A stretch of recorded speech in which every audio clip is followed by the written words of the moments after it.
Thank you, my dear brother, for introducing the first episode of our podcast together.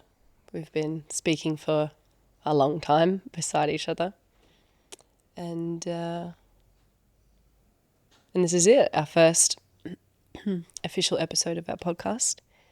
And we're beginning the first three with life, death, and everything in between. Everything in between. Everything in between. And so today we're going to focus on death. Our relationship with death, literal, physical death, biological death, where our body dies, but also our relationship with death in a psychological sense, an emotional sense, a spiritual sense, the rebirth, the renewal. In our current work together with iSōma, with our child that we have birthed, it's really, personally speaking for myself, become apparent that the orientation that the practitioner or the teacher or the student of life has with death and themselves and their transitions, evolutions and rebirths as a person in this realm, but also the other realms or the other states, is so essential and fundamental to being able to be so incredibly impeccable in the work that we do, whether that's a parent witnessing the child growing, or as a practitioner and a teacher guiding others and facilitating their work in this world. So, as a man of many, many years of ceremony, I'm going to prompt you first, and then let's jam from there. All right. Okay. So we have been discussing a lot about death, been reflecting on things that we've learnt from studies, personal experiences. But for you, I know in all the years that we've had our discussions about the worlds that you navigate in the different dimensions, what have you seen a soul face when they're in that transition? What can happen if we're not prepped, if we're not ready, if we haven't ritualized death, if we haven't built a relationship with that next phase, with that next iteration of life, with that continuation of our consciousness, with that transition into an ancestor in a different realm? What can we sometimes face as a soul? What have you seen? That's a good question. I like it. Yeah, that's a good place to start. Yeah. There's a lot of complexity to that, but to keep it, I suppose, as simple as I can and relatable as I can, I feel like if we even just bring that into the context of our ordinary lives, right? What I observe and what I've bared witness to and those places I've explored in, let's say, those spaces beyond our ordinary phenomenal perception of life in its material form and manifestation, there's obviously greater dimensions to life. Yep. Yeah. And if we're looking at soul on that level, it is a multi-dimensional thing. It traverses dimensions beyond our, in most cases, beyond our current understanding and comprehension. So to bring it in a little bit closer, there's a space in between. There's a space in between death and life, between life and death. Yeah, there's a transitional period. Yeah, and just as I feel like this conversation is going to go into as we continue on, is in the importance of honoring that transitional state in between. Where we can get stuck is the same in soul as it is to life. Say we were going through a huge transition in our lives. Maybe it's a breakup of a marriage. Yeah, maybe it's an ending of a lifelong career. Maybe it's going from a maiden to a mother, a boy to a man, whatever it may be. There's a big significant marker on that transition, and there's a space in between where we often can get a little lost. We can get confused, we can get disorientated. And this too is the same in the greater scale if we're talking about soul. Between death and life, in that transition, if we're still clinging to life, and I've seen this in working with people, and I must pre-frame that from a very young age, I've had access to, let's say, psychic capacity. It wasn't something I tried at. It was something that just was naturally there. I was able to perceive things that weren't commonly perceived. Does everyone have this ability? Yes, if activated. But I seem to have maybe previously done some work on this on me. So what I've been able to perceive is if somebody was, say, death suddenly came, quickly came, unexpectedly came, the soul sometimes got stuck in a limbo state in between. It was confused, it was disorientated, and it was unsure of where to go from there because it was unsure that death had even occurred. Yeah? And same in our life, if we go through something abrupt, like something happened in our marriage and it's all of a sudden over. Or someone dies. Or somebody like a parent dies. dies or a child. Anyone dies. We're left in this place of uncertainty, of being unsure. We don't have our compass set. We're disorientated, we're spinning. So we can often stay in that spinning stage for quite a significant amount of time. And it can create a deep amount of unnecessary suffering. Yeah. And this is when we often inflict suffering on others, is in our disorientated state. Yeah. When we're looking for clarity, but we're not sure what really happened. Sometimes in that state, when somebody has become undone, and just like we've, in physical sense, dropped the body, we've become undone from what we thought we were. Now we're in this soup-like neutral position. We don't have the familiar domain of what once was. And just like if we lost a mother, a father, a relationship, all of a sudden we have to redefine. There's a redefining, right? And in that state, it can be really, really confusing, disorientating. We don't have direction. We don't have clarity. But there are certain things that can bring clarity. Yeah, there's certain things that we can welcome in that can bring orientation again, so we can regather and move forward in a good way. And in these ways, I've been able to work with, feeling very blessed to being able to work, if we're talking about the greater soul aspect, with disincarnated souls that had been here on this earth, had sudden death, yeah, through tragic circumstance. And I had been able to find them in that liminal space in between, where they weren't even sure what had happened, and assist them in their transition, assist them back into that great cosmic ocean again, where they can regather, review, yeah, and let the mystery take them on. I won't speak on that second part of on, but there's definitely a stage there, and that's why all of our ancient, if we look back, right? If we look back, we tend to find these things, these mythologies, these stories, these indigenous teachings, belonging to civilizations stemming way back around ritual, ceremony, reenactment of all of these things around death and the transition between life to life. Oh, it's the bit that makes me so like uncomfortable just personally thinking about it, but it's what we're here for. Yeah. That piece, that transition piece. Yeah. I think there's something really, really beautiful in that, and there's something really potent in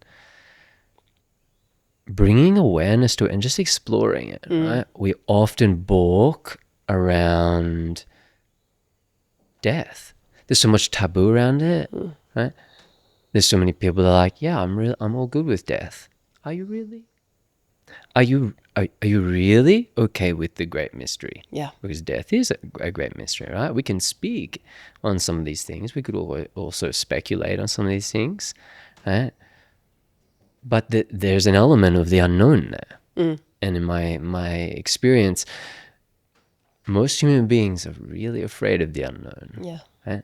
It terrifies us, and hence why we have such a dominant tone of wanting to control in our lives. Yeah, and it just creates so much stagnancy. But anyway.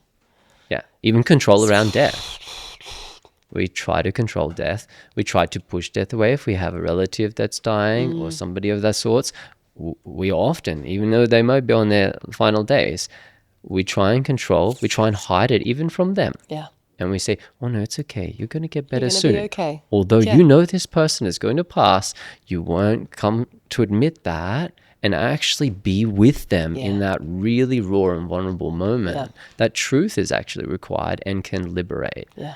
Otherwise, you're confusing somebody that may already be confused. Yeah. You're instilling greater confusion because of your feeling of discomfort around having a conversation around death. Right? Yeah. So I'd really like to go into that further, explore that further, both in a physical, actual sense, and then bringing in some of those elements of those wisdom teachings and rituals and ceremonies that have been passed down from, these phenomenal civilizations and groupings of elders, passed from generation to generation to generation. I think in exploring that, we can come to a greater understanding on death, and in turn, a greater intimacy with life. Yeah. Greater intimacy with life. I mean, that's what we're here for. Yeah. Yeah. Yeah. Beautiful. Thank you. There's so much more that I want to prompt from you about that, but we're going to be with time. Point. Yeah. I think if we speak to the rites of passage work that we've been doing for over a decade, Arnold van Gennep, he's one of the people who coined the term rites of passage, and he said that there's 3 stages. There's the removal, you move away from the normal situation, then you go into that liminal. Literally, he spoke about the liminal, and then you you reintegrate, so you come back. And that process we see everywhere. Those 3 stages. There's separation, there's liminal, and then there's reintegration. Separation, liminal, reintegration. Separation, liminal, reintegration. And if we think about separation in terms of even nature, another word for separation might be disintegration or unraveling or dissolving, dissolution. And something that I really love and have come to be so humbled by it again and again is witnessing nature show me this again and again in my own body as a woman, the constant shedding that we have each month, the moon and its cycles, but how nature itself moves with that. You know, you go into the rainforest, death is everywhere. All over the ground, everything's rotting. There's animals eaten out by other animals. There's trees and logs that are rotten, and there's mushroom growing out of them, and it's feeding the next. Like death feeds the next life. There's a feeding of the next life through death. There's a great unraveling and falling apart that happens in that separation. And if we bring it back to supporting people through this in themselves, in the living space, they're separating themselves from this really strong fusion with their current identity. And that separation, you know, I just remembered that time I I hot glue gunned, you know, and I stuck my hand together with glue, and then I was only young and I went and ran it under cold water. So I solidified the hot glue and my fingers together. And guess what? The only way to get that off is to tear it, to rip it off. And oh gosh, it hurt. But this is what personally I have experienced, and I have done this. I'm very, very human. If we speak in the context of those that we have helped and those that we all, if we're in this field of service of supporting people through these transitions, through these evolutions, through this growth, whether or not you're a teacher, a parent, a coach, a therapist, a facilitator, and, you know, rehab, you know, whatever it is that you are, if you're supporting people through even their daily transitions as baristas, they're helping people access liminal states, that's for sure. But if we bring it back to helping us restore a relationship of reverence for the liminal space and the continuation of our evolution can help us not grip so tightly when that separation begins. In so many ancient cultures, there was ritual, reenactment around death, literal death. People would be taken to the edge of death in pain. So many Indigenous cultures put themselves in physical conditions where they can die very much, and have done in these rites of passage work to face death, whether that's through different plant medicine, whether that's through a vision quest, sun dance, moon dance, piercings, mutilating the body, scarrings. All of this is not just, you know, like a feral lack of intelligence or lack of wisdom of wild people. This is a deep understanding that our relationship to that liminal space and a feeding through our offerings of ritual, whether that's flowers or food or water, because a lot of these Indigenous cultures, our ancestors, always had feeding, always had offerings, sometimes blood offerings, sometimes life offerings, if we go back far enough, or I'm sure they still exist somewhere, to feed the next life. Because when you separate and you disintegrate and you unravel and you are dismembered, in the West, it is so ingrained in us to just live our best life and to stay in that state of bloom or that state of spring or that peak state. So there's a deep, deep, deep, deep, deep conditioning. Once you have identified yourself as this is who I am and establish a relationship with yourself and the world, and you have that, once that unraveling process begins and the grip tightens, there's such a great suffering. And so we don't feed our death. We don't sit back and go, whoa, I'm going into a liminal state. It's going to be how beautiful, I'm into this next thing. We're like, fuck, how do I grip it? How do I medicate it? How do I numb it? How do I get away from it? How do I stop it from happening? Something's wrong, something's wrong, Something's wrong. And I have myself felt this, experienced this so often. But speaking to the wisdom of those, you know, who came before us for so long in the Indigenous cultures, who still hold this great reverence for this transitional state of physical death, and how for their community there is ceremony of preparation for death. They are always preparing the human's body, the physical body, but they're also preparing their soul through prayer, song, and communication with the ancestors who have died before them, so that they can support that transition, that liminal space that can be so disorientating and so confusing, so that they can successfully reintegrate into that next stage, which is taking a position of the ancestor.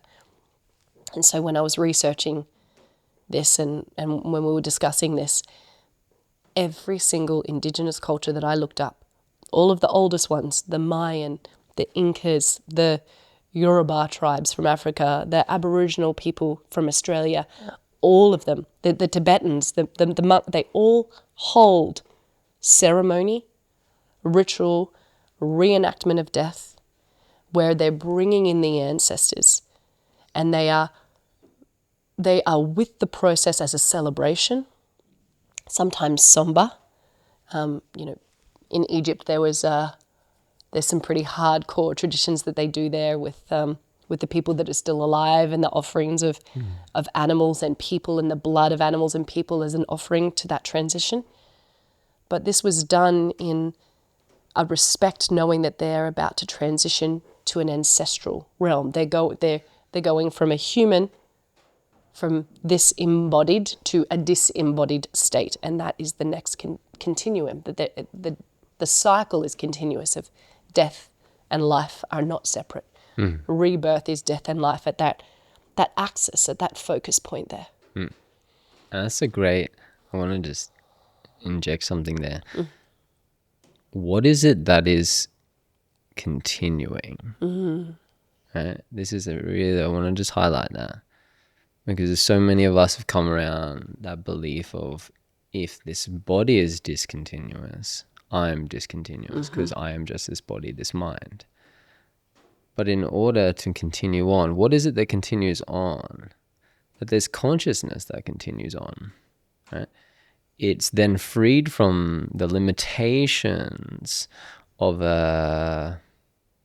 this earthly vehicle, and then becomes more boundless. The boundary is extended and expanded out in that plane of the ancestors, or in the spirit realm, whatever we want to, it goes by 1,000 names. But there's something that indicates that consciousness continues on, because we're able to access, to communicate with an intelligence that lives on, right? That's always there. And just like the Indigenous people of this land, the First Nations people, they say when they're on their land, they're in contact, in communication with their ancestors. Some of these ancestors are stemming back, 50, 60, 70,000 years and beyond, right? Just to start with. The consciousness of those ancestors is still there in that land. There's still spirits there that they can talk to in that watering hole, that billabong, that stone, that sacred space where their communities had gathered, where ceremony has been conducted. There's something that continues on. And I feel that it's along the lines of that, of consciousness always lives on. It just takes different shape, different form. It is formless. So just like water, it will take the shape of whatever container it's placed into. It's placed into an earthly vehicle, it takes the shape of this container. When this earthly vehicle no longer can operate anymore, it takes on the shape of a different container. One that's still quite mysterious to us, but seems to exist. And there's evidence for that all around if we have our eyes open and our heart open to something greater than. Let us not be ignorant in this and see that life is everywhere, and there is a continuation of life from form unto form, and there is this transitional periods between form unto form, or form unto formless, and formless unto form again. Well, you know, if you're thinking about the deities of Shiva, you know, and his great dance, and the story of his dance, how he dances and dances and dances and everything. And he goes through the elements and everything begins to shudder and break down. And then the storms come and the waters come and the fires come and the winds come. And then it's nothing. And then as the story goes, there's this point of life that begins at the center of everything. And it speaks to this life that never goes anywhere. There's this animate force, this primordial force that is the very start of existence that doesn't ever go anywhere.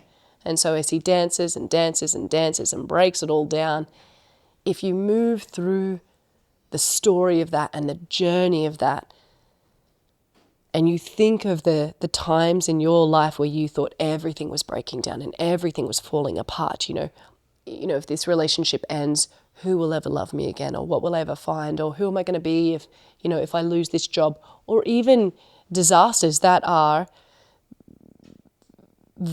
they are terrifying and have a very real source of grief and agony and anguish in them. If we look across the world, there's plenty of examples of that. But everything kind of just goes to dust. But then there's silence, and there's that liminal space. And in that space, there's always a pulse. That pulse, that primordial pulse.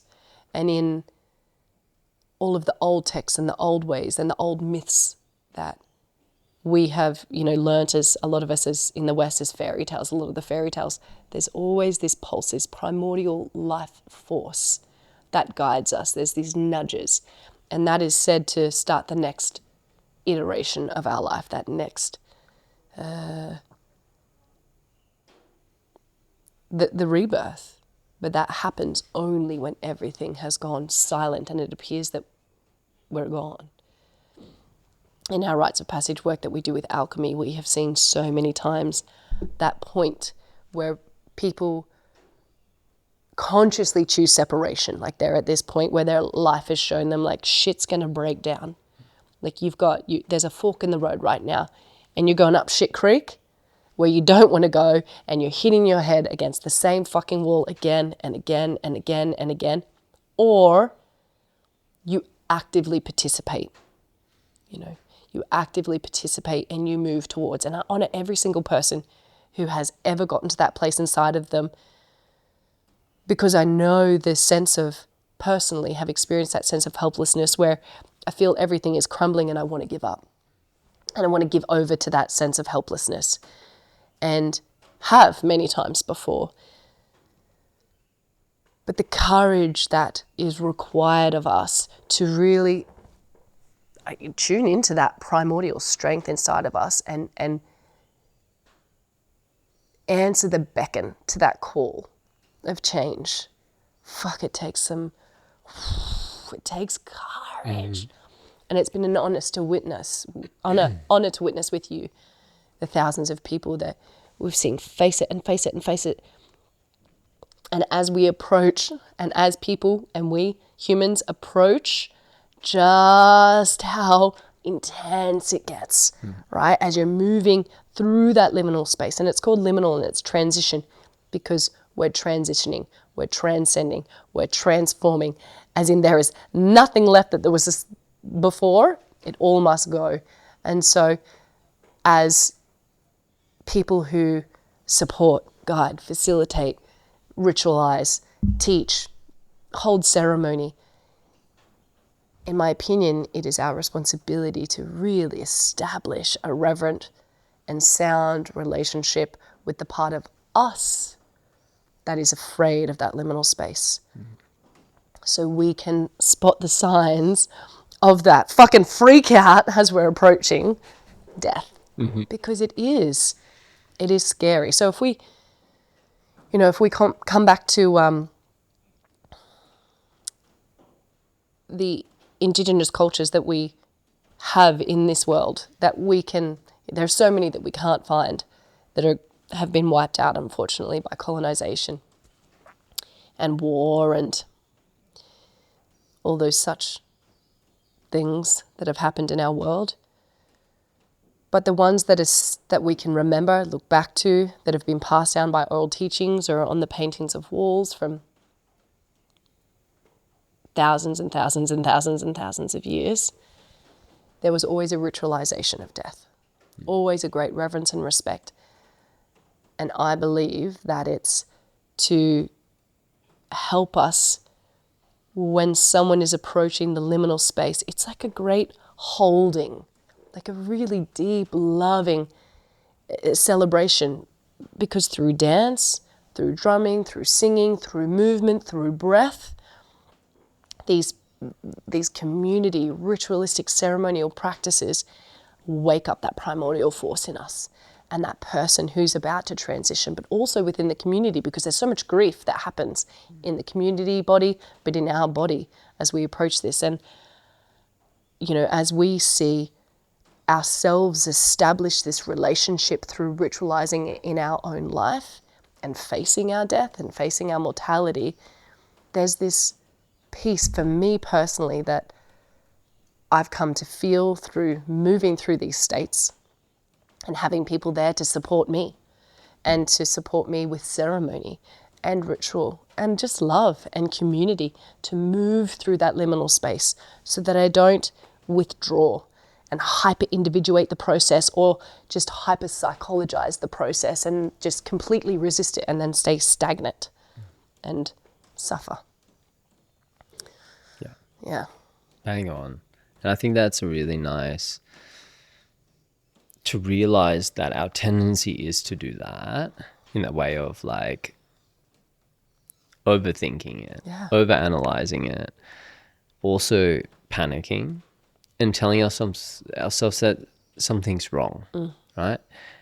And in turn, we like drown in that liminal space in between. But instead, what I feel like we're endeavoring to do is to bring and cultivate greater awareness around these things so we can approach them personally with a totally different attitude towards it. Yeah.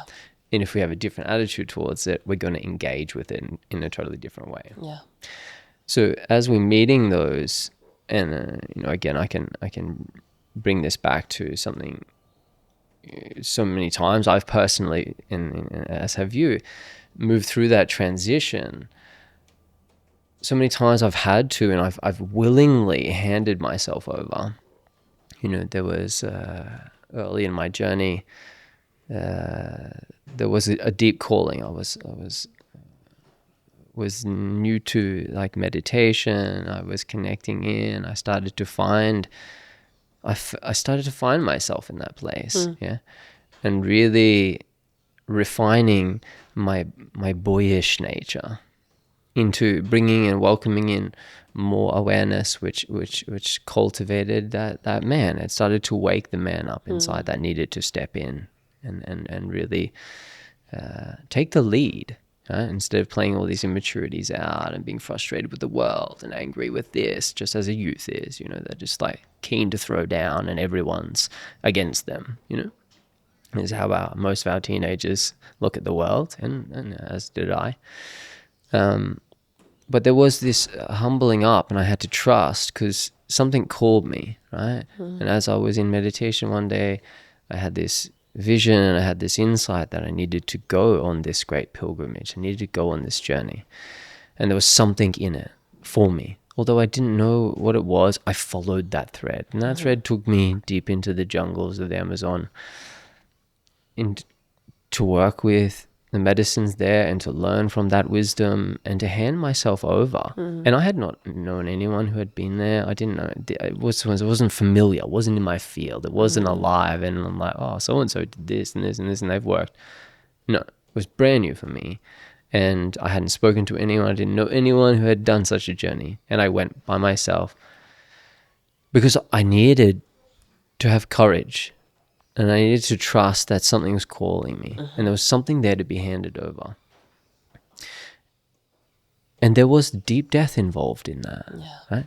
As I turned up courageously, and as I handed myself over, I learned that I was so much more than I had thought myself to be. But in order to realize what I truly was, in order to come into that greater potential, to that greater truth, which was ultimately liberating, right? Truth liberates us. I needed to allow myself to die.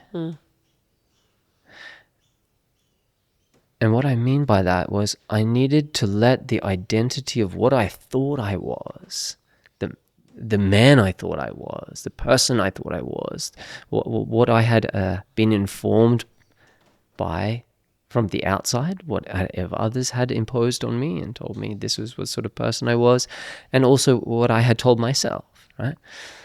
I needed to throw all of that into the fire. And as you said, it takes tremendous courage to meet that and tremendous strength to lean into that. Yeah. Because also, we've put a lot of effort into building that structure, right? And I like to call this like our personal me, our ego, right? Oh, yeah. This is what we're taught from the West, from when you grow up and and then that's who you are. Yeah. So there's so much involved in building that when it comes to handing that over to the fire, it's rather daunting. And it's also really confronting. It's also really terrifying. And did you feel that? Like you felt all of those things? Yeah, absolutely. Like terror. Because there was something in me that recognized what was about to happen. You know? I kind of innocently followed that thread. Yep. And then when I was like there and I was deep in these ways and in these ceremonies, I was like, whoa, this is what it's asking from me, right? And what am I going to pay?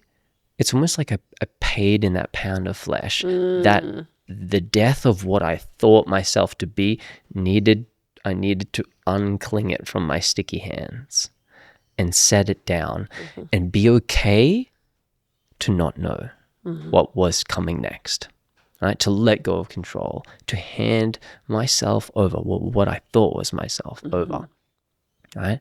To the unknown. So all of this alive, this fear, this contraction, this meeting that, yeah, and having to move through with tremendous courage and just trust that I was in the right place for the right reason, right? And that there was something vital that was going to come from this. What was that? We never know, but we have to trust. Trust is like that potent ingredient that carries us through. Well, right? Trust is what we get from ritual. It is. That's the hold you're talking about. Yeah. It's the hug that says, it's okay, I got you. As you become dismembered, I got you. Yeah, I got you. Just like a good friend that's like needs to just fall apart. You don't need to give counsel. You don't need to give opinion. You don't need to try and fix. All you need to do is just to be there. Yeah. And just as we've been blessed enough to hold that space for so many people over the last decade and a half, for them to just become undone, but remind them that it's okay. Well, this is it. This is all is well. Yeah. All is well. And that on the other side of this is something that you can't even fathom. You will realize more of yourself. Hard, right? Because you know it. And it's like, but you can't even promise that it's going to be okay. I find if you try to promise in the liminal state, it's going to be okay, it's going to be okay, it's going to be okay, you're kind of pulling them over the line. Yeah. It's like, Well, it has to be you're not doing okay it. first. Yeah. Like, Yeah. yep. Yeah. You're doing it. It's just that benevolence of the process Yeah. that's so essential. Which is, I think, highlights that point of I know we've often spoken to and we've often taught to find comfort in the presence of discomfort, right? It's going to be uncomfortable, right? It always is. Every death is in some degree uncomfortable. Yeah. The letting go of anything is uncomfortable. Yeah. Growth itself is uncomfortable. If we look at that just in a pure material way, in a pure physical way. When a child's body is growing, they get aches, pains. Growth is uncomfortable. So, because it's stretching, yeah, it's expanding. It's when like we're stretching ourselves, we have to firstly know that the nature of that's going to be uncomfortable. Mm-hmm. But when we can, it's like then meeting the heat of that, sitting in the fire, and regulate ourselves. Be with the discomfort of it, but try to find comfort, right?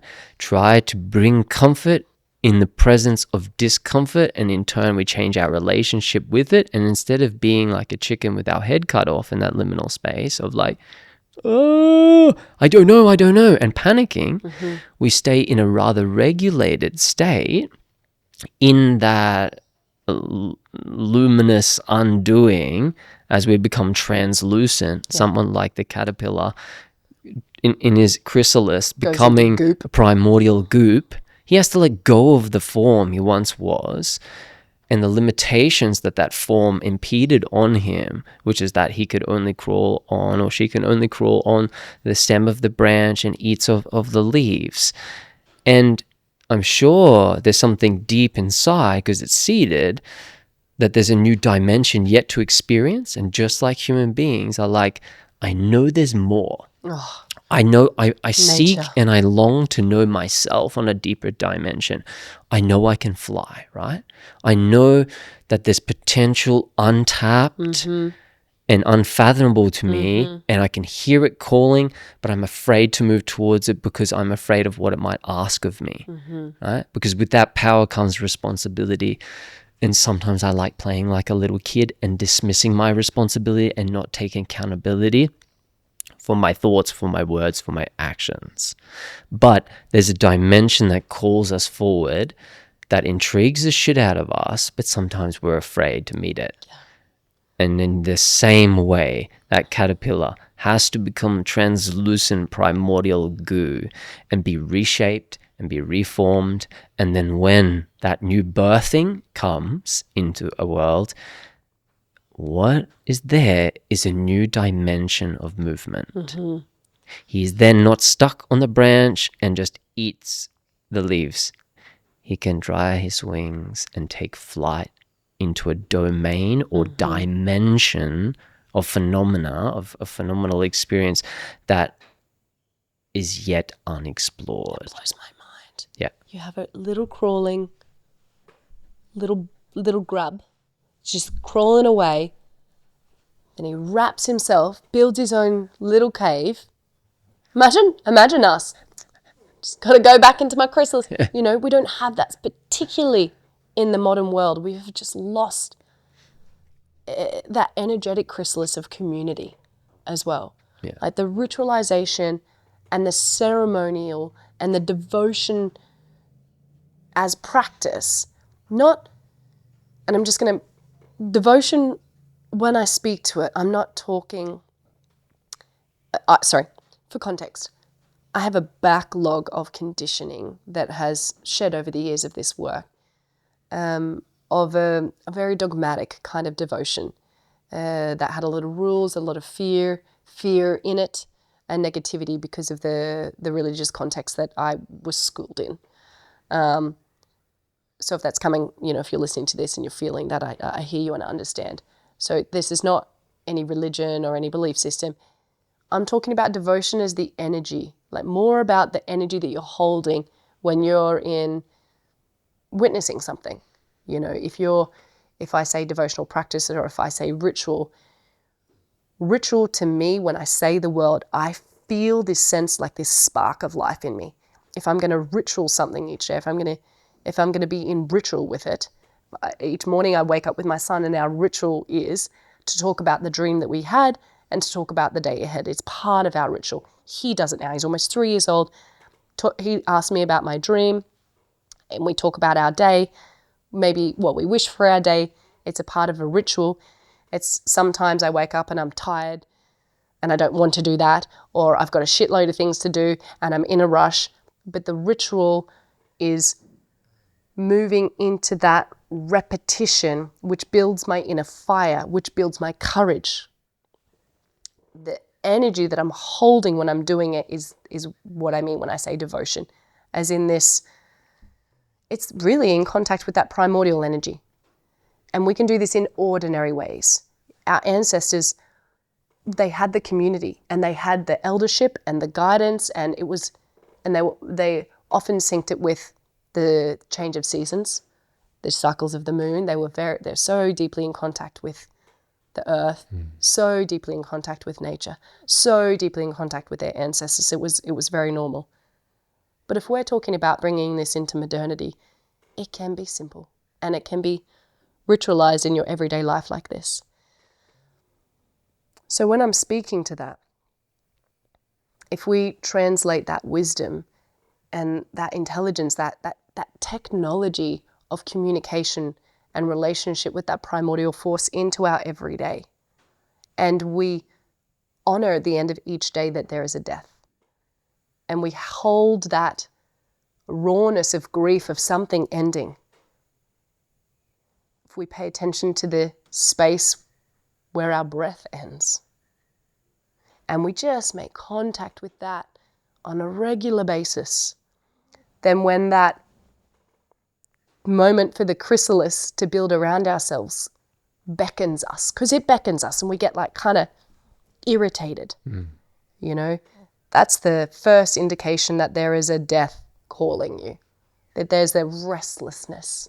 And it keeps knocking at the door. And so many people ignore the restlessness and they just think that they need to add to their life, you know, that there's something missing, but the restlessness is calling for a decomposition, for a shedding, for an unraveling. And so when that restlessness comes calling and that death beckons you, that you have the energy that you have built through ritual and the contact with that devotional energy to build your own chrysalis energetically, to call your community in, to ask for that support, to bring your ancestors in. Also, know how to protect yourself, but that's another conversation. But, you know, that's important when we work. We need to acknowledge the dark and the light in us. Then maybe we will have a little bit more courage to face that goop state. Because it's disorientating, to say the least. Yeah. But it reminds me of that story of the hunter. You know, so as practitioners, if we bring it back to those in service, there's this really beautiful story of the hunter and the moth, where there's a hunter who notices a moth in its chrysalis, and as he goes to his spot for hunting each day, he notices that this chrysalis is beginning to wriggle and there's a little bit of motion happening. And the moth is trying to break its way out, and each day he comes and opens a bit more, opens a bit more, opens a bit more. And he sees the moth struggling to get out of its chrysalis. And so he thinks, I'm going to help it. He takes the knife and makes this fine little cut on the chrysalis, and the moth makes its way out, and then it falls to the floor of the forest and dies. And the reason for that is because when the moth is struggling in the chrysalis, there's this liquid that's from the movement, from the pulse of that struggle, that's compressing, that's pulsing out into the wings from the center, from that point of access. And it's pushing out and pushing out and pushing out. And if it doesn't have the pressure against it, of the chrysalis, if there is not challenge in the process of change, if we are not met in that liminal space with a little bit of pressure of life pushing against us, where we feel like we're being knocked down again and we're being compressed down and pushed down, when we're in a fucking cosmic goop state and we're just like, give me a break. The moth needs the pressure and the struggle so that that fluid can move into its wings and that it can spread its wings fully. And if you watch a moth or a butterfly, they'll stay there for a bit. They don't just and fly away. There's usually a process of moving the wings and pumping that fluid out. And so for ourselves and practitioners or parents or teachers or lovers or friends, seeing someone in that struggle, we need to remember to not project our fear of their death or their transition, and take that in and put it in ourselves, and then tell ourselves that we're going to help them, but we're taking away, what we're doing is we're taking away their opportunity to spread their wings and find their strength in that. Particularly, we do it with our children. We're always helping and explaining and saving them. It's like, let them scrape a knee. They want to touch the hot plate. This is my parenting style. It's not everyone's. But okay, I know that if I tell my son, don't touch that, it's hot, he's just going to want to keep touching it, and I'm going to have to keep tapping his hand away, tapping his hand away, tapping his hand away. So what do? I obviously make it sure it's not scorching hot, but I let him touch the hot plate, and he got a little burn. And he has never, ever done it again. And he knows now, fire, hot plates, cooking, he is so safe. And it came from a lesson from within him.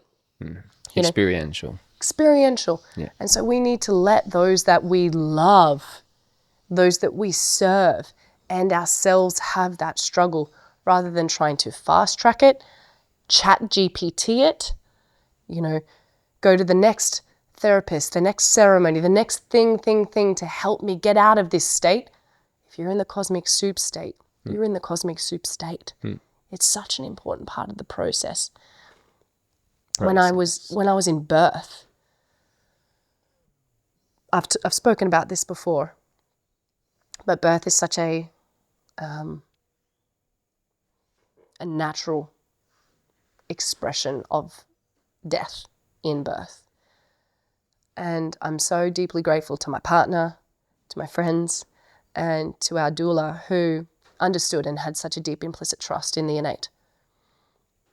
And during that 40-hour labor, the amount of times that I was like, I can't do this anymore, I'm too tired. I had those states of panic, those states of doubt, those states of transition, those states where I wanted out, I wanted it done, it was hard, I was just exhausted. And each time I looked up to that crone, the holder of the wisdom of death and birth, she just looked at me in the eyes and smiled. Like this. You're already doing it. Just this. I was like, the fuck you got that smile on your face for? You know that smile. Yeah. Your smile, that same smile. Right? That's really when you know it, you can trust your teacher. When they smile at the face of death. And because if she had it's going to be okay, don't worry, you're doing great, that energy where it was like, you're already doing it. And mostly just no words, so that I could go in and find that in myself. Because if they had interfered in that process, I wouldn't have had the activation that I had when I birthed my boy through my body and held the human that my body grew in my arms, and had that deep, reverent, silent, sacred moment that had no interference holding him, and I wouldn't have remembered who I am.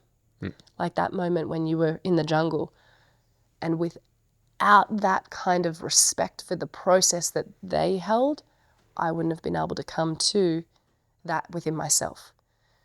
Which I might add and ask you, after the jungle, was it all just rainbows and sunshines and you were cool, you're this new reborn man and easy peasy, easy does it? What was it like going back to society and your friends who knew you Yeah. as you were, and your partner, and Oh yeah, it was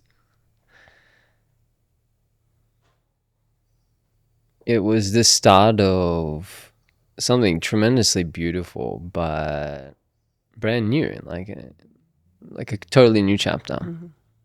I was able to be like born into something new, a new stage of my life, just as we all transition, just like you're talking there. Becoming a mother is a whole brand new experience.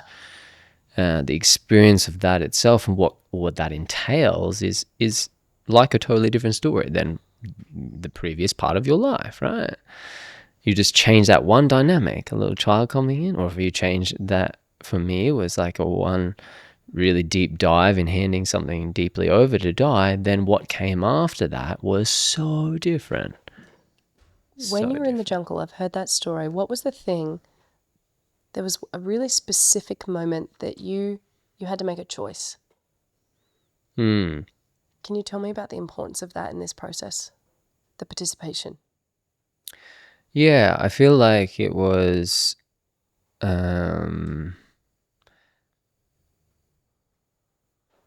I had to essentially choose myself. Yeah. I'd realized that I had been like giving myself away, giving myself over for the means of, pleasing others, for the means of keeping the peace, for the means of, for so many reasons. Because we like to keep things smooth, right? We like to keep them good. Yeah. Because then it's not challenging for us. Yeah. But it was a reclaiming of myself, a reclaiming of my power, a reclaiming of my sovereignty, of my authority, of my place. Instead of sacrificing myself, it was coming back to self-empowerment. Yeah. So I think that shifted the tone and everything that came after. Because after coming home from the jungle, then I was in a stronger position within myself, but I also was much gentler at the same time. There was this simultaneous thing. Because I had been humbled so deeply, and just like birth, not that I can compare that because I have no idea what that's like, but something is so deeply and intrinsically changed, right? Because you get to touch a part of yourself that wouldn't, as you said, that wouldn't have been activated. Yeah. I had to humble myself so deeply and have continuously for years actively participated, consciously participated, and opted in for that humbling again and again and again, that each time I found a greater capacity within myself. I didn't know I had that much courage. I didn't know I had that much strength. I didn't know I had that much patience. I didn't know how phenomenally strong I was unless I had to flex myself that much. Yeah. And just like you there in that story, all I see that stands out is you had to go beyond the limitations that had been self-imposed of what you were capable of doing. Yeah. And you went into no man's land where you found a new capacity. Liminal. Yeah. In that liminal space. And just time and time again, I'd come to that same awareness, that same experiential understanding, not a conceptual, ideological understanding, but experiential understanding of how strong I really was because I had to go there. And because I let myself go there, I understood and experientially what I could lean on. Yeah. Then, right? And not only just after the jungle, but I had been through many initiations. I'd sort of sought this out my whole life, just through some inner drive that was like, you need to move through these rites of passage in order to access the wisdom that needs to be here. Yeah.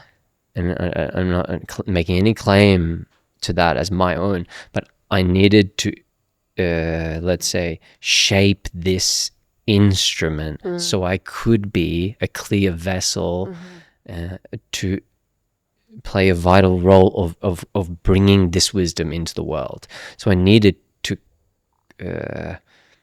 shape and master and chisel out the inner parts of the bamboo here so I could be played properly, right? So that took a whole lot of getting out of my own way, a whole lot of handing over, a whole lot of lived experience that humbled me to my very core and made me question anything I had held on to as a limitation of what I thought I was capable of. Yeah. And instead of thinking about what I'm capable of, I was pushed beyond my limits to know what I was capable of. There's a big difference of thinking, I think I'm capable of that, and knowing what you're capable of. Because I had been there, that served me so greatly and still does to this day. So when life turns up, there's no opting out of that. So when life turns up and still challenges and comes with all these trials and tribulations, what I have online is a knowingness of I have met things that are far harder than this. Yeah. I have had to deeply dig, right? And hold myself stable in the depths of the vastness. That this is nothing. It's all good. It puts it in perspective. Yeah. It helps me move through my life then and meet the trials and the tribulations and also be with others in their storms. And know that there's far more that they haven't yet touched, but they can. And when they do, they'll know something that will serve them forevermore. It holds them stable like a warrior's staff, like this wizard staff that's like, boom. I stand here, I am here. I can hold myself because I know myself. But I only know myself because I leant in and I was willing to die. Yeah. I was willing to go there. I was willing to go beyond that boundary that I had imposed and maybe society had imposed on me. And I had a willingness to go into that liminal space and access what lies beyond. This is the field of that living intelligence that we might call the ancestral realm, the spirit realm, the place in between where silence reigns supreme. There's a wisdom that holds. There's an intelligence that is accessible. There's a voice that can and speaks only of truth, which liberates and gives understanding and insight and direction and clarity. All of that is there, but we have to be courageous enough to meet it where it is. It's not going to come and meet you where you are. Right? It's too much in the way, running interference. Yeah. So as we hand it over, we're removing that which was once acting as a hindrance to being in contact with the real. Yeah. And just to close this little piece here, this is what we're deeply thirsty for, right? We're so thirsty. This is like what quenches that deep inner thirst. Is that when we can remove these obstacles and hindrances that stop ourselves truly living. You want to live wholeheartedly. And we actually, this came up just before we started this session, was to live wholeheartedly, not half-heartedly. To be in all the way is actually what you truly desire. Yes, you want to be intimate with it. You want to. Yes, that's where true intimacy is. Yeah, you want to be influenced by it, and you want to influence it. There's this wholeheartedness that brings such deep, purposeful fulfillment when we can live in that way, because we then don't reach the end of our lives with songs unsung in our hearts. Yeah. And I've read many studies, and I've listened to many other facilitators that have worked closely with those that are dying in those last stages of life. And they often ask some questions of that, like, what is it that you would have liked to have done? And there's these many things that, like, I wish I just gave that a go. I wish I just rolled the dice and went. I wish I was able to be more courageous. I wish I could have just set aside work and career and all of that and just been more intimate here with my family and my relations and gave more energy and time and effort to that. So these are the songs unsung in their heart. And these are the things that burden them and help and actually create a clinging to life. They didn't want to let go because this thing's undone. Yeah. Still yet undone. And this is why when we really look at our mortality, like really face it, think about, if you're listening, imagine that the information was shared with you for one reason or another. You were lucky enough to know, or maybe not lucky, that you were going to die tomorrow. That it was going to be magical, peaceful, beautiful, painless, fantastic. And you even knew you were going to go into the ancestral realm. If you feel it, like feel that land in your gut. Feel the way your heartbeat changes as you consider tomorrow. Peaceful, wonderful, beautiful, celebration, but gone. There will be a gap in your family, a gap in your community. You don't get to check another email. You don't answer another text. You don't sing another song. You literally nothing. If we really let that sink in, what comes alive, what wriggles, what's restless, what's your heart fluttering for, what's your gut squirming for, what's your ache, what's the longing. And this is how embracing death allows life. Mm-hmm. And if we consider modernity and all the ways that it's fucked us up,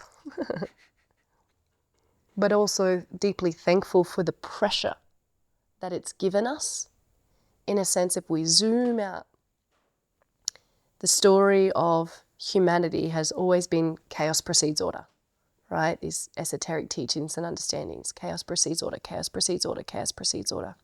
And we look at the patterns of how one group of humans or one human gather the consciousness that I must conquer the next thing. And there is an immaturity in that conquering, and there is a fear of power in that kind of conquering. It's not a conquering of self, it's an attempt to conquer others, and we could talk about that for a long time. Which one of the ways that has manifested is in war and colonization.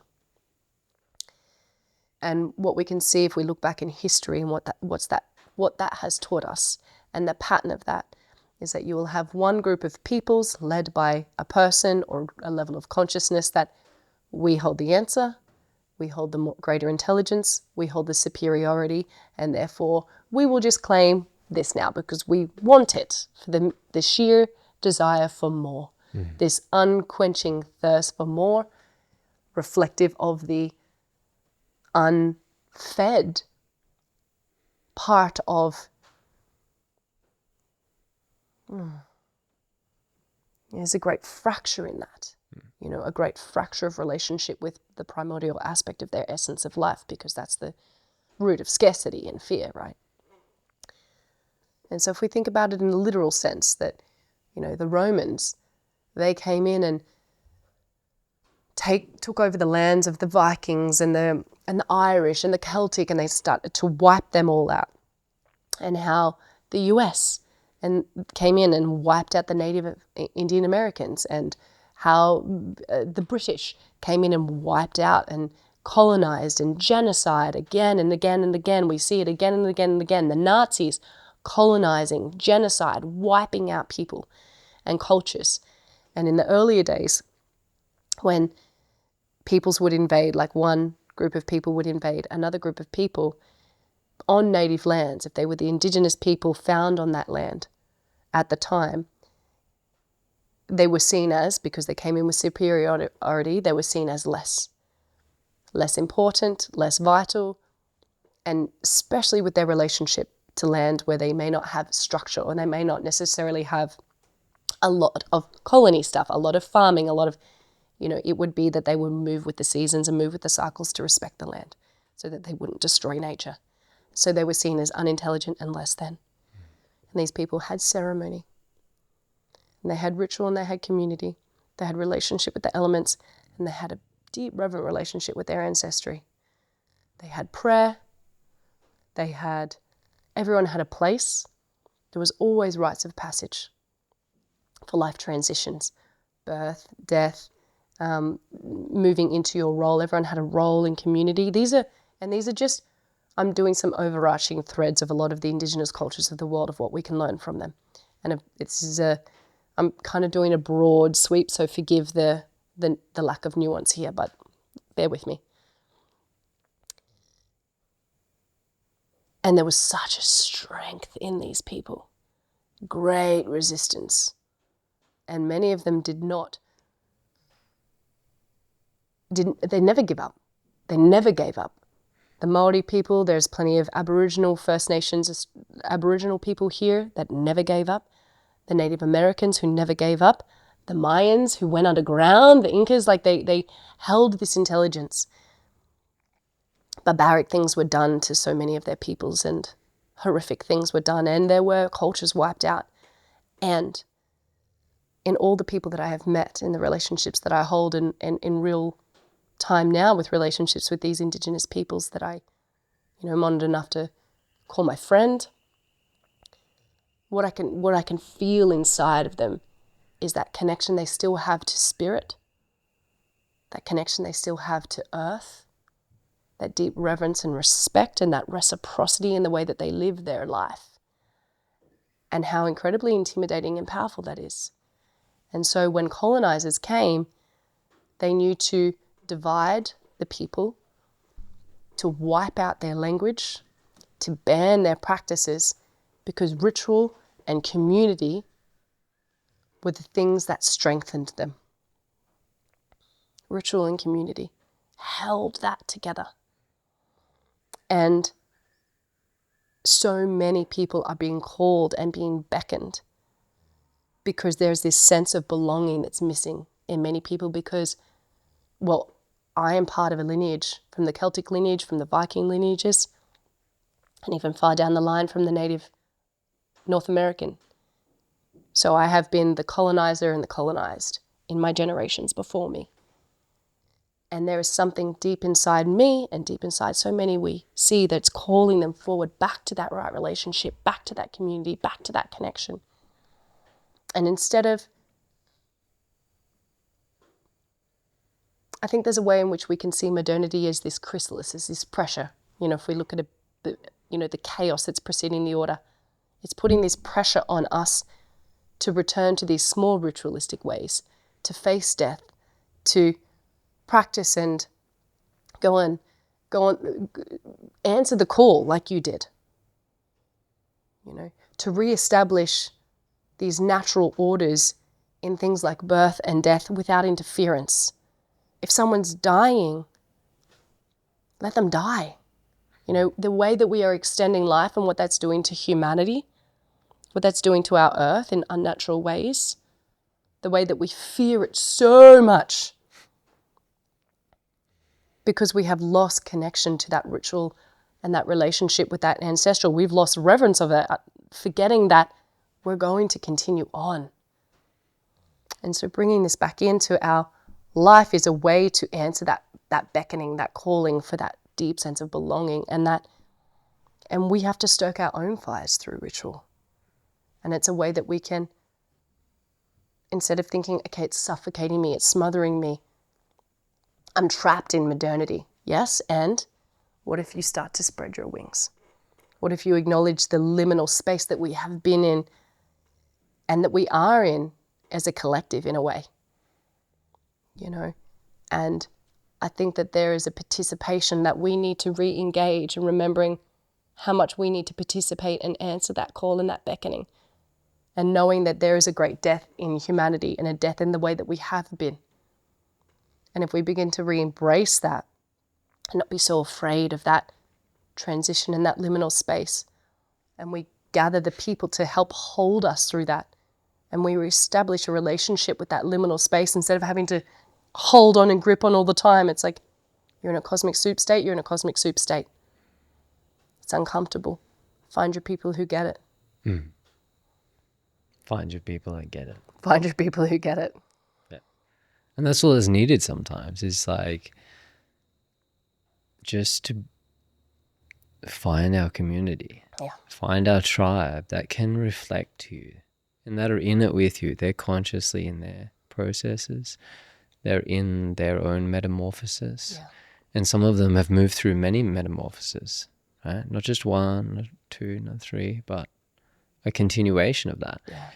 And as we go, we have less balk in our system, because if I can be truthfully honest, through my own lived experience and also from being there with others and bearing witness to their experiences for such a long time now, only more beauty and more richness and more connection comes through this. Yeah. It doesn't work the other way around, right?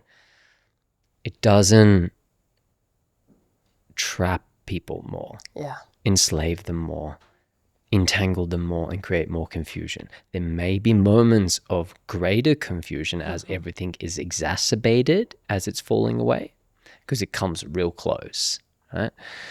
But on the other side of that, if you can persist through and have courage enough to keep entering through, always the effect that comes from that causation is always more harmony, more depth, more connection, more beauty, more strength, more courage, more forgiveness towards self and forgiveness towards other. Yeah. And in turn, then that person can conduct themselves in a better way. They have greater patience for their environment and a greater state of ever deepening relation to their environment. All my relations. Right?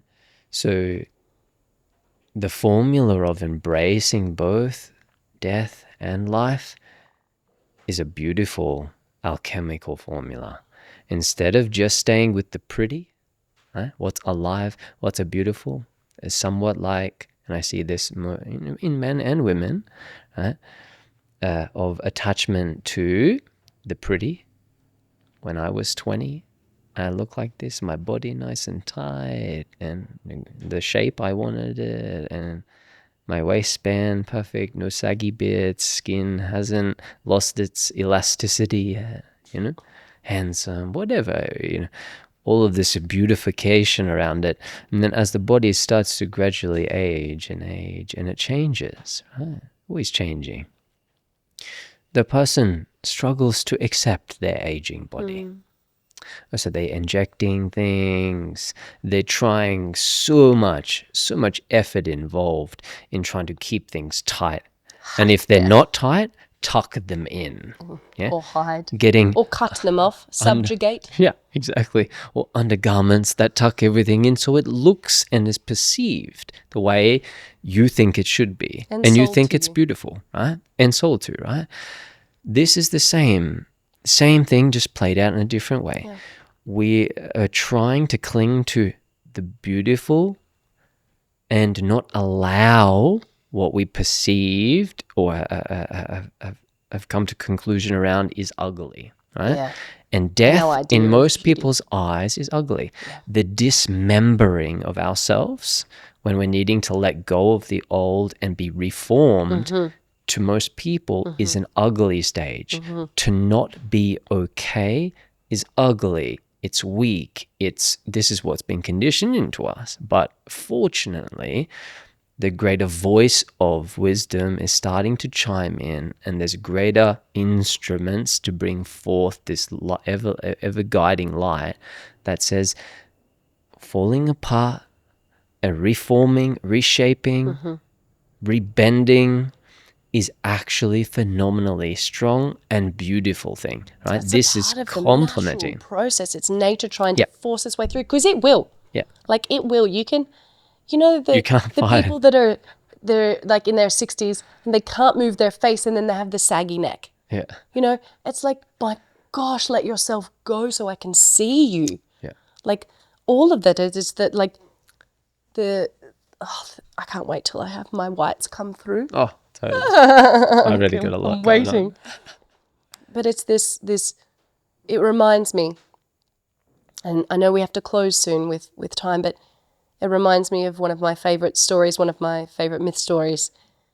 And the three, there's this triad. There's Uranus, or Uranus, or however you want to say it. And he represents, he's like he's the father of Kairos. Kairos translates often to time.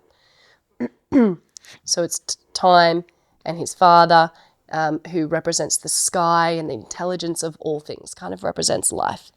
Anyway, they're getting a bit of a tiff. I'm going to make this so short, and sorry for everyone who's a lover of myth sitting back thinking, fuck, you're butchering this. Anyway, he chops his dad's penis off, right? He chops his, in terms, life off. So he cuts life, and he the story goes, he flings it across the waters and the oceans, and it's all this froth of red and blood and death. And from that chaos, from that mess, from that death, Aphrodite is born, who is that which represents abundance and beauty, the most beautiful thing. And so there's this, my point here is the redefinition of beauty, and the beauty that can come from these deaths, the beauty that comes from chaos. And one thing that I just want to speak to is that you mentioned, Curdy, is the relationship with the mess of letting things be messy is not the same thing as spilling your story of pain onto others. Don't be sloppy. Yeah. Yeah.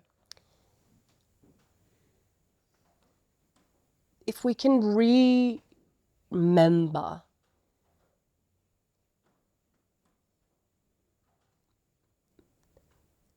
a little bit of healthy pride and integrity in the process, we can allow it to unfold, and through ritual and devotion and community, reestablish trust in the process. It's us that needs to realize the mess is okay and the lack of grace is okay. So we don't need to go.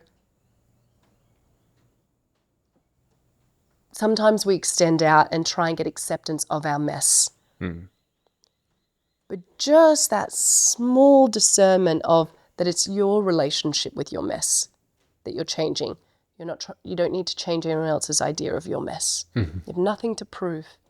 And I think that's a really important aspect, because in the new spiritual paradigms and teachers and self-help, there's this forgetfulness of holding that integrity with yourself as well, of knowing you can be held, but that this is your process to do and that only you can do it. And that trying to get kudos for your mess or your unraveling is just another reach, an expression of an idea of powerlessness that you have that's going to interfere with your process. So honor it, but don't try and drag people in. Receive help, ask for help, but know that you can be you being witnessed and observed in it is part of the process, but that you really have to walk this alone by yourself, ultimately.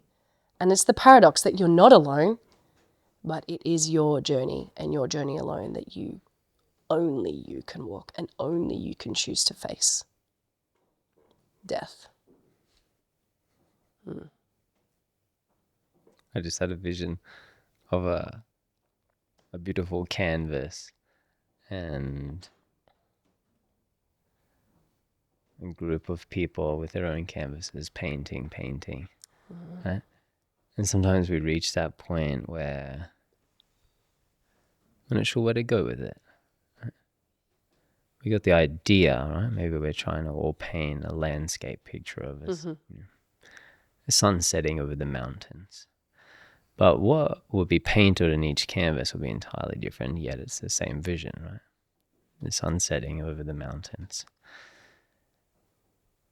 There'll be times where I reach that it's a mess. Yeah. Right? And we might have some outside guidance come in, but they're not going to intervene. Nor should you be yelling out, oh, mine's so messy and I don't know how to do it, right? That's like, the others don't really want to hear you complaining about how messy yours is, right? But you can ask for some help and some guidance, maybe from the teacher. What color could complement here and bring clarity and refinement instead of murkiness. Maybe I'm creating too much murkiness and I can't define mountain range from the sky. How can I just bring a little more clarity here? What can be gifted that can bring more clarity to my mess? Yeah. And I don't need to be, as you said, pulling everyone into this, because they're also doing their own thing. Yeah. Just like others are in their own process of transformation and evolution and all of these beautiful things. But we can help each other, lean on each other a little bit. We don't want to pull everyone into our world because they're in theirs as well, right? So it's just those helpful little suggestions that can be brought in. And then we can, if we still can't find what to do with it, I had this vision of just step back. Yeah. Take a moment. Create a new vantage point for greater perspective. Take a step back, take a breath, take a moment. Regather yourself, and then reapproach the thing from a calmer space. You cultivate that clarity. When you're in the mess, in the shit hot mess that sometimes it is, take a step back. Regather, refine, recenter, reapproach. Sometimes just that tiny bit. This color I just found as I step back, I see it was lacking white. And that white will help me create more clarity and less murkiness. Sometimes it's just the tiniest things. What I've noticed over all these years, the micro adjustments make a magnificent and beautiful effect. Yeah. So just step back, tiny adjustment, go back in, and we'll see the evidence of that. Right? So it's how we approach it. And it doesn't always have to be big. It can be those minor adjustments, a readjusting of perception, a re-engaging with a willingness that you will get yourself out of the murky waters here, and the picture will start to become clear, and it's going to be even more beautiful because it took a little bit of time to get there. Don't be afraid of things not being so instantaneous. Be willing to invest good time, good energy, good effort, and the outcome of that is the depth of rewarding experience that you are gifted because you had to live it wholeheartedly. There, life comes online.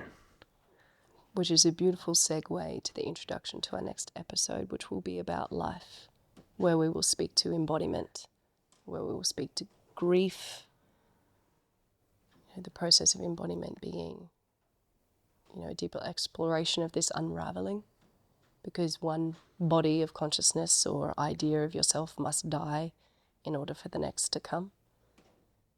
But it's a way of living. And how grief is a way of being touched by life. And that expansiveness coming from really that place. And they're not separate. And so Kurt and I are holding a facilitator training each year. And if you'd like to explore some of the work that we do, if any of this interests you, you can go to ISOMA meditation.com. You can follow the threads on whatever platform you found to our websites, our socials, and you can find out more if there's a beckoning that's calling you and this is resonating with you. Then we have our iSōma teacher training, I standing for the intelligence, Soma for the body, meditation for the focus, the stillness, the presence, which is foundational in the work that we do. We're bringing our experience of this world to those who want to serve from that place, from that real true place. What a ripper. What a ripper first episode. Do you want to sing us out? I can do that. Is there anything coming? So I'm going to invite everyone just to close their eyes down in this piece and just listen. It's nice to close the world out, turn our vision back inwardly, and just feel.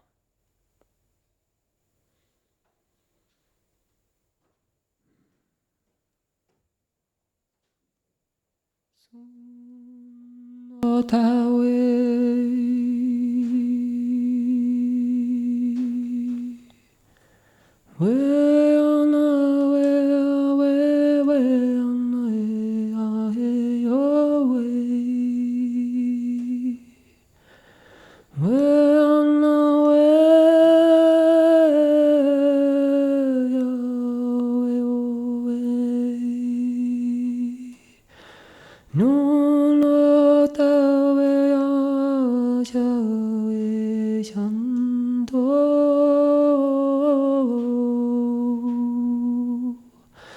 chue nan de we